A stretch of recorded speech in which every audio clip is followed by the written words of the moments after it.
昨晚我哋冇出去晚餐，叫咗美團外賣。酒店設計好時尚，瞓咗一個甜美嘅晚上。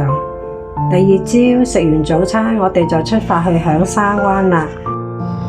揸車沿途都係廣闊嘅公路，車同人都好少。聽導遊娜娜講，原來鄂爾多斯係一個人均 GDP 成日排全國第一嘅北方城市，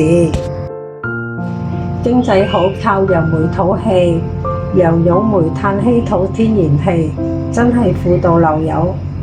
但因為面積大過半個廣東，人口先至得個200幾萬，所以早前仲俾人叫做鬼城。簡單講，鄂爾多斯就好似一個低調嘅暴發戶，有錢有靚樓，但未逼滿人，生活節奏悠閒舒適。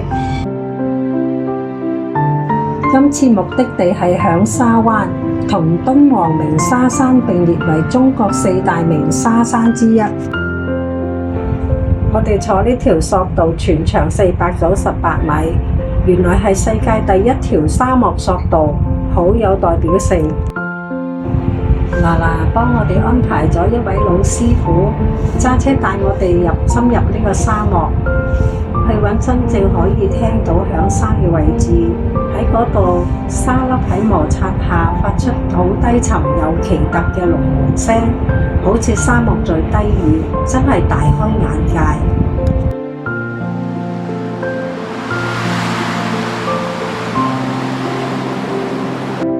之後我哋坐園區嘅巴士，直接返到售票處，成個行程好順暢。午餐之後，我哋就揸車出發，前往呼和浩特第一晚住嗰間龍毅酒店。放低行李安頓咗之後，我哋就行開後街嘅長旺韓式菜館，食咗個熱辣辣嘅韓式燒烤。你睇下幾多餸？我哋喺美團買嘅，400幾蚊咋，食8個人食咗幾多嘢啊？食都食唔得晒啊！食飽咗之後，我哋就散步到附近嘅綏遠長城遺址，趁黃昏時分感受下古城嘅寧靜同埋歷史氣息。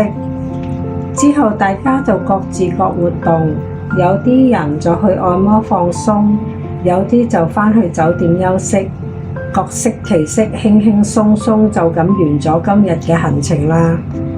各位觀眾，如果對呢集有咩想問，或者歡迎閣下喺下底留言同埋分享。我哋下一集再見啦，拜拜。